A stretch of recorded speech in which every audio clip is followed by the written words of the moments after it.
एक छोटे से गांव में एक औरत रहती थी। इसका नाम साजिदा था।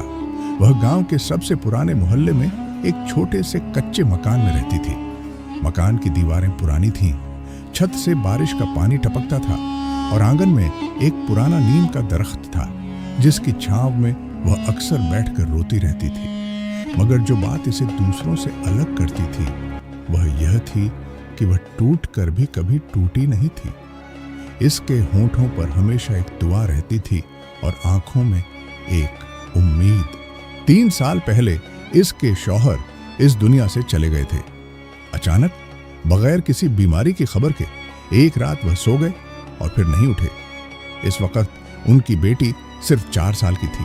छोटी सी प्यारी सी बड़ी बड़ी आंखों वाली लड़की जो अभी इतनी छोटी थी कि उसे यह भी मालूम न था कि बाप का जाना क्या होता है। वह सिर्फ यह जानती थी कि अब्बू पहले घर में होते थे और अब नहीं है। इसके शौहर के जाने के बाद घर वालों ने कुछ दिन साथ दिया, फिर आहिस्ता आहिस्ता सब ने मुंह फेर लिया। किसी ने कहा कि लड़की का बोझ अपने सर ले लिया, किसी ने कहा कि दूसरी शादी कर लो, किसी ने कहा कि बच्ची को किसी के पास छोड़ दो। मगर इस औरत ने कोई बात नहीं मानी। इसने कहा कि यह बच्ची मेरी है, मेरे शौहर की निशानी है, इसे मैंने खुद पालना है, खुद पढ़ाना है और खुद खड़ा करना है। और फिर शुरू हुई एक बेवा माँ की मेहनत की कहानी। वह सुबह सवेरे उठती थी, अंधेरा अभी छठा भी नहीं होता था कि वह अपने आटे का डब्बा खोलती, रोटियां बनाती और फिर अपनी बेटी को सोता छोड़कर काम पर निकल जाती। वह गांव के घरों में काम करती थी। किसी के घर बर्तन मांजती, किसी के घर कपड़े धोती, किसी के घर झाड़ू देती। लोग इसे अच्छी निगाह से नहीं देखते थे। बाज औरतें नाक भौं चढ़ाती, बाज मर्द ऊंचा बोलकर गुजर जाते, मगर वह खामोश रहती। वह जानती थी कि इसके आंसू देखने वाला अल्लाह है और इसकी मेहनत का हिसाब रखने वाला भी अल्लाह है। शाम को जब वह घर लौटती तो इसकी बेटी दौड़ती हुई आती और उससे लिपट जाती। वह अपनी माँ को थका हुआ देखती तो छोटे छोटे हाथों से इसके पांव दबाती। माँ इसे देखकर मुस्कुराती। वह मुस्कुराहट झूठी नहीं थी, क्योंकि यह बच्ची इसकी ताकत थी, इसकी वजह जिंदगी थी। रात को जब बच्ची सो जाती तो माँ उठती, वह वुजू करती, जाए नमाज बिछाती और सजदे में गिर जाती और फिर वह रोती। ऐसे रोती जैसे अंदर का सारा दर्द बाहर आना चाहता हो। वह अल्लाह से बातें करती। वह कहती, या अल्लाह, मैं थकी हुई हूँ, मैं कमजोर हूँ, मेरे पास कुछ नहीं है, मगर यह बच्ची तेरी अमानत है। इसका बाप नहीं है, मगर तू तो है ना। तू है तो मुझे किसी से डर नहीं। बस इस बच्ची का मुस्तकबिल संवार दे, इसे अच्छा इंसान बना दे, इसे किसी के सामने हाथ न फैलाना पड़े। यह दुआ वह हर रात करती, बगैर नागा किए। बारिश हो, ठंड हो, बुखार हो, वह अपनी रात की यह मुलाकात कभी नहीं छोड़ती थी। 7 साल गुजर गए। बेटी अब 11 साल की हो गई थी। वह स्कूल जाती थी। माँ ने कितनी मुश्किल से इसकी फीसें भरी थीं, कभी कोई काम छोड़कर, कभी खुद भूखी रहकर। मगर बेटी की पढ़ाई नहीं रुकनी चाहिए थी। बेटी पढ़ने में बहुत अच्छी थी। वह क्लास में हमेशा अव्वल आती थी। इसकी उस्तानी कहती कि यह बच्ची बहुत जहीन है, इसे आगे पढ़ाओ। मगर माँ सोचती कि आगे पढ़ाने के लिए पैसे चाहिए और पैसे कहाँ से आएंगे। एक दिन गांव में खबर फैली कि शहर से एक ट्रस्ट के लोग आए हैं। वह गरीब और यतीम बच्चों को वजीफा देते हैं और अच्छे स्कूल में दाखिला देते हैं। गांव के बहुत से लोग उनके पास गए। कुछ ने सिफारिशें ली, कुछ ने झूठ बोला कि उनकी बच्ची बहुत गरीब है, कुछ ने जोड़ तोड़ की कोशिश की। माँ को जब मालूम हुआ तो वह घर में बैठी रही। इसने कोई सिफारिश नहीं मांगी, कोई झूठ नहीं बोला, किसी के पास हाथ फैलाने नहीं गई। रात को इसने अपनी मामूल की दुआ की और बस एक बात इजाफा की। इसने कहा, या अल्लाह, अगर इस वजीफे में मेरी बेटी का हिस्सा है तो तू खुद रास्ता बना दे। मैं किसी के आगे नहीं झुकूंगी, सिर्फ तेरे आगे झुकती हूँ। अगली सुबह ट्रस्ट के लोग खुद गांव में निकले कि ऐसे बच्चों को ढूंढें जो वाकई मुस्तहक हैं। उन्होंने स्कूल के उस्ताद से पूछा कि यहाँ कोई ज़हीन और गरीब बच्चा है। उस्ताद ने फौरन इस बच्ची का नाम लिया। ट्रस्ट के लोग इसके घर आए। कच्चा मकान, टूटी हुई दीवारें, पुराना नीम का दरख्त, मगर घर के अंदर सफाई थी, सुकून था और एक ऐसी माँ थी जिसकी आंखों में इज्जत थी, झलक नहीं। उन्होंने बच्ची से सवाल किए। बच्ची ने सारे जवाब दिए। फिर उन्होंने माँ से पूछा कि आपने इतने मुश्किल हालात में इस बच्ची को इतना अच्छा कैसे पढ़ाया। माँ ने बस एक जुमला कहा। इसने कहा, मैंने नहीं पढ़ाया, अल्लाह ने पढ़ाया, मैंने सिर्फ दुआ मांगी थी। ट्रस्ट के लोग खामोश हो गए। फिर उन्होंने आपस में कुछ बात की और ऐलान किया कि इस बच्ची को वजीफा मिलेगा, मगर यह आम वजीफा नहीं होगा। यह एक खास वजीफा है जो उन्होंने अभी तक किसी को नहीं दिया था। मुकम्मल तालीम, शहर में रहाइश और हर महीने घर के लिए भी मदद। माँ यह सुनकर सजदे में गिर गई। इसकी आंखों से आंसू बहने लगे। ट्रस्ट के लोग खामोशी से देखते रहे। बच्ची ने माँ को उठाया और उससे लिपट गई। मगर कहानी यहाँ खत्म नहीं हुई। यह तो अभी शुरू थी। बच्ची शहर के अच्छे स्कूल में दाखिल हो गई। वहाँ इसकी दुनिया बदल गई। वहाँ बड़े घरों की बच्चियाँ थीं जो अच्छे कपड़े पहनती थीं, अच्छा खाना खाती थीं और अपने आप को सबसे ऊंचा समझती थीं। उन्होंने जब देखा कि यह बच्ची एक छोटे से गांव से आई है, इसकी माँ घरों में काम करती है, तो उन्होंने इसे नजरअंदाज किया, इस पर हंसने की कोशिश की, इसे कमतर महसूस कराना चाहा। मगर इस बच्ची ने माँ से कुछ सीखा था।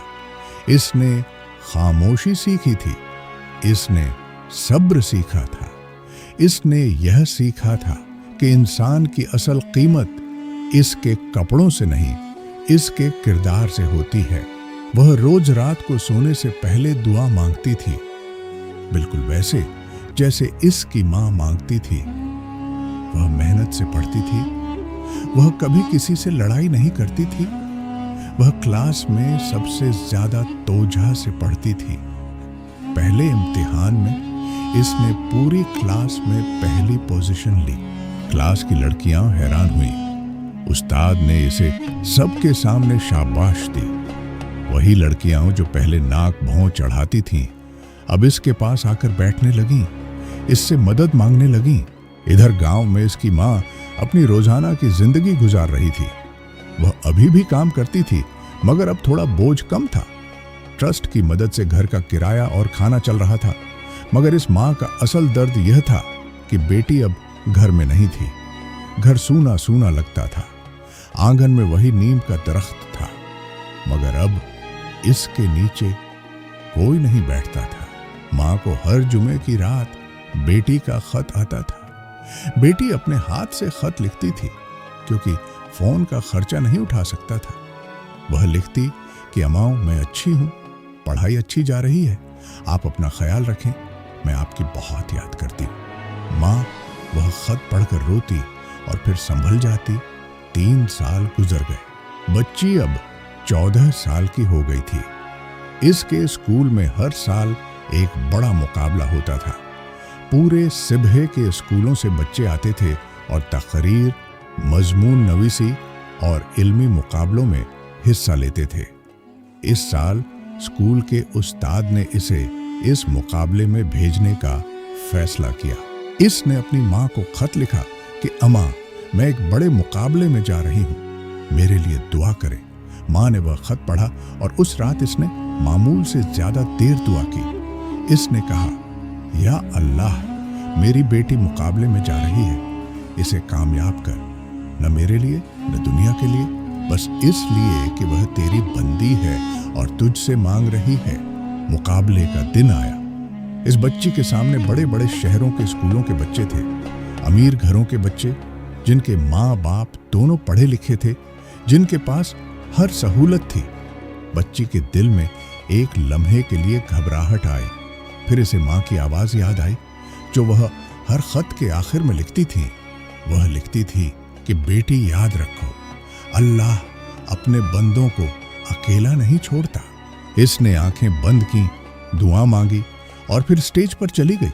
इसने जो तकरीर की, इसमें अपनी माँ की कहानी सुनाई। इसने बताया कि एक बेवा औरत ने कैसे अपनी बेटी के लिए हर दुख बर्दाश्त किया, कैसे रात की डार्कनेस में दुआ मांगी, कैसे कभी हार नहीं मानी, कैसे अल्लाह पर यकीन रखा और अल्लाह ने इसे कभी मायूस नहीं किया।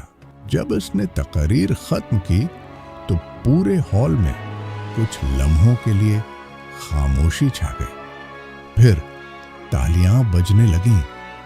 जज अपनी कुर्सियों पर बैठे थे और उनमें से एक ने अपनी ऐनक उतारकर आंखें साफ की।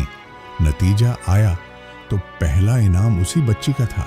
मगर इससे भी बड़ी बात यह हुई कि मुकाबले में एक बहुत बड़े तालीमी इदारे के सरबराह भी मौजूद थे। उन्होंने इस बच्चे की तकरीर सुनी थी। मुकाबले के बाद वह खुद इसके पास आए और कहा कि मैं चाहता हूं कि यह बच्ची हमारे इदारे में पढ़े। हम इसका पूरा खर्चा उठाएंगे, आला तालीम तक। यह एक ऐसी बात थी जिसका ख्वाब माँ ने कभी नहीं देखा था।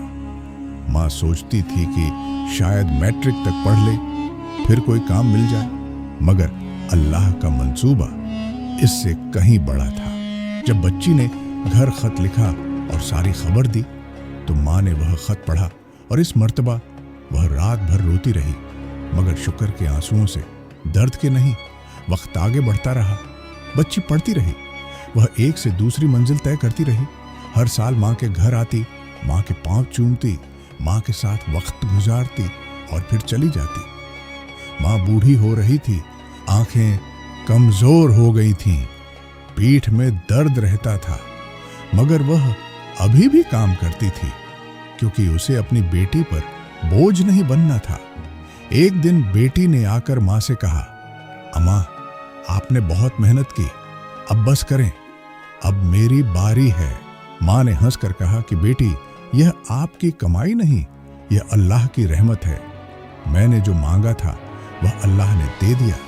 बेटी ने माँ को अपने साथ शहर ले जाना चाहा, मगर माँ ने कहा कि नहीं बेटी, मेरा यह गांव, यह नीम का दरख्त, यही मेरी जगह है, मैं यहीं ठीक हूँ। मगर बेटी ने इश्तिरार किया और आखिरकार माँ मान गई। शहर में एक छोटे से घर में दोनों रहने लगे। घर छोटा था मगर इनकी खुशी बड़ी थी। माँ ने अपनी सारी जिंदगी में पहली बार आराम किया। कोई काम नहीं, कोई बोझ नहीं। बेटी सुबह काम पर जाती और माँ घर में होती। माँ ने उन दिनों एक काम किया। वह हर रोज घर के करीब मस्जिद जाती और वहाँ जो यतीम और गरीब बच्चियां थीं उन्हें कुरान पढ़ाती। वह उन्हें पढ़ाती और कहती कि बेटा, दुआ मत छोड़ना, अल्लाह सुनता है, जरूर सुनता है। एक दिन बेटी काम से वापस आई तो इसके चेहरे पर खुशी थी, मगर आंखों में आंसू भी थे। इसने माँ को बताया कि आज इसके ऑफिस में एक बड़ी मीटिंग थी और इस मीटिंग में जो बड़े बड़े लोग बैठे थे उनमें वही आदमी भी था जिसने इसे पहली बार वजीफा दिया था। इसने बेटी को देखा और कहा कि मुझे याद है जब मैं तुम्हारे गांव गया था और तुम्हारी माँ ने कहा था कि मैंने नहीं पढ़ाया, अल्लाह ने पढ़ाया। ये बात मैं आज तक नहीं भूला। माँ ने यह सुनकर मुस्कुराकर कहा कि और वह बात सच भी थी। उस रात भी माँ उठी, वुजू किया, जाए नमाज बिछाई और सजदे में गिरी, मगर अब वह दुआ में कुछ मांग नहीं रही थी। वह सिर्फ शुक्र अदा कर रही थी। वह कह रही थी, या अल्लाह, तूने सुना, तूने हमेशा सुना, तूने जो दिया वह मेरी सोच से भी बड़ा था। तेरा शुक्र है, तेरा शुक्र है, तेरा बहुत बहुत शुक्र है। और उस रात वह आंसू जो बहे वह दुनिया के सबसे खूबसूरत आंसू थे, क्योंकि वह एक माँ की दुआ के कबूल होने के आंसू थे।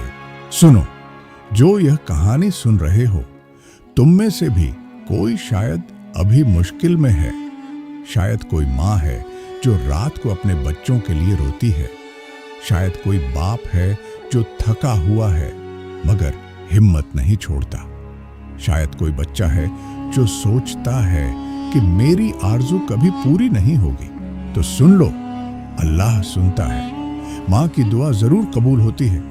अल्लाह किसी की मेहनत जाया नहीं करता। अल्लाह किसी के आंसू नहीं भूलता।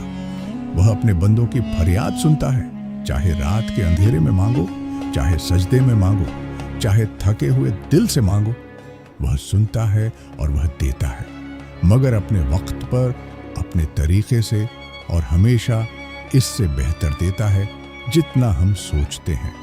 सब्र रखो, दुआ मत छोड़ो और अल्लाह पर यकीन रखो। अखलाकी सबक, अल्लाह माँ की फरियाद जरूर सुनता है।